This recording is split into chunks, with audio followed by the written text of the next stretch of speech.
नमस्कार, मैं विष्णु शंकर आपके सामने हाजिर हूँ सोच समझकर एक ताज़ा घटना चक्र पर अपने एनालिसिस के साथ। आपने हाल ही में खबरों में पढ़ा या सुना होगा कि भारतीय डिफेंस मिनिस्ट्री ने प्रलय मिसाइलों की 120 यूनिट्स खरीदने के प्रस्ताव को हरी झंडी दिखा दी है। ये पहला मौका है जब भारतीय सरकार ने सेना को टैक्टिकल ऑपरेशन में बैलिस्टिक मिसाइल के इस्तेमाल की इजाज़त दी है। आपके जहन में ये सवाल ज़रूर होगा कि प्रलय मिसाइल की खासियत क्या है और अभी इस वक्त इस मिसाइल को सेना में शामिल करने की वजह क्या है। हम इन दोनों सवालों का जवाब देने की कोशिश करेंगे। प्रलय एक बैलिस्टिक मिसाइल है, लेकिन पूरी तरह नहीं, इसलिए इसे क्वेज़ाई बैलिस्टिक मिसाइल कहा गया है। आपको हम अग्नि मिसाइल के टेस्टिंग वाले अंक में बैलिस्टिक मिसाइल की डेफिनेशन बता चुके हैं।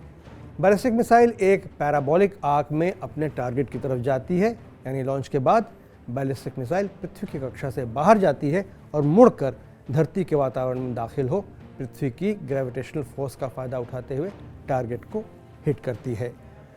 प्रलय ज़मीन से ज़मीन पर निशाना लगाने वाली क्वेज़ाई बैलिस्टिक मिसाइल इसलिए है क्योंकि लॉन्च के बाद एक निश्चित हाइट पर पहुंचने के बाद ये तेज़ी से अपनी दिशा और ऊंचाई बदलने का मादा रखती है। यही विशेषता इसे बैलिस्टिक मिसाइलों से अलग करती है। ये कैनिस्टर ट्रक्स पर लोड की गई मिसाइल है जो 150 से 500 किलोमीटर की दूरी तक मार कर सकती हैं और भविष्य में ज़रूरत पड़ने पर इसकी रेंज को बढ़ाया जा सकता है। इसका रॉकेट मोटर सॉलिड प्रोपेलेंट से चलता है। ये मिसाइल इस रेंज में 350 से 700 किलोग्राम हाई ग्रेड सामान्य एक्सप्लोसिव से वार कर सकती है। सामान्य से हमारा मतलब नॉन न्यूक्लियर एक्सप्लोसिव है। पिछले साल यानी 2021 में दिसंबर में DRDO ने इस मिसाइल का टेस्ट किया था। कयास है कि प्रलय पहले भारतीय एयरफोर्स में शामिल होगी और उसके बाद आर्मी में। प्रलय को दुश्मन के कमांड और कंट्रोल सेंटर, रेडार और कम्युनिकेशन सेंटर और बॉर्डर के करीब स्थित एयरफील्ड ध्वस्त करने के लिए इस्तेमाल किया जा सकता है। अब जानिए कि प्रलय मिसाइल की ज़रूरत भारतीय सेना को क्यों पड़ी। भारत और रूस के सहयोग से बनी ब्रह्मोस मिसाइल की लागत काफ़ी ज़्यादा है और भारत को एक ऐसी मिसाइल की ज़रूरत थी जो 200 किलोग्राम से ज़्यादा वजन के एक्सप्लोसिव 150 किलोमीटर से ज़्यादा दूरी तक ले जा सकें। इन्हीं ज़रूरतों को पूरा करने के लिए DRDO ने प्रलय का विकास किया। इस मिसाइल की एक ख़ास बात DRDO द्वारा विकसित इसका फ्यूज सिलिका रेडार डोम है, जिसे टारगेट पर निशाना साधने के लिए इस्तेमाल किया जाता है। इसे रैडोम के नाम से जाना जाता है।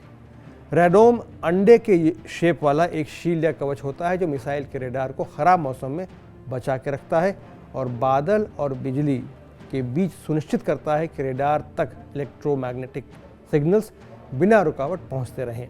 Rudra mark 2, NGARM, QRSAM Bharat में बनाई गई अन्य मिसाइलें हैं जो फ्यूज सिलिका रेडार डोम फिटेड हैं। प्रलय के नेविगेशन सिस्टम और इंटीग्रेटेड एवियोनिक्स इसे एक स्टेट ऑफ आर्ट मिसाइल बनाते हैं। प्रलय को लेकर भारतीय डिफेंस मिनिस्ट्री का फैसला इसलिए भी महत्वपूर्ण है क्योंकि भारतीय सेना के लिए एक रॉकेट फोर्स के गठन पर अभी विचार हो रहा है।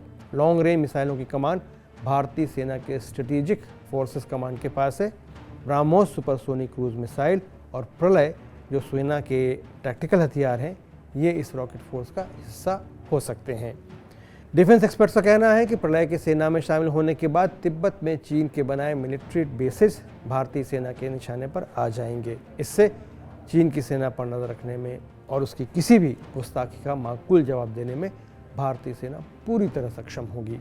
आपको शायद याद होगा, पहले भी जब भारत ने LAC पर ब्रह्मोस मिसाइलें तैनात कर दी थी तो चीन की सेना परेशानी में पड़ गई थी। डिफेंस एक्सपर्ट्स मानते हैं कि प्रलय की तुलना रूस की इस्कंदर, चीन की डोंगफेंग 12 और अमेरिकी PRSM यानी प्रिसीजन स्ट्राइक मिसाइल से की जा सकती है। अभी तक प्रलय के 2 टेस्ट हुए हैं। मिसाइल को परखने के लिए कई और टेस्ट होंगे। इसको फायर करने के लिए और एक जगह से दूसरी जगह तेज़ी से ले जाने के लिए ज़रूरी मोबाइल प्लेटफॉर्म्स पर भी अभी काम चल रहा है। इसलिए प्रलय मिसाइल को भारतीय सेना में शामिल होने में अभी कुछ वक्त लगेगा।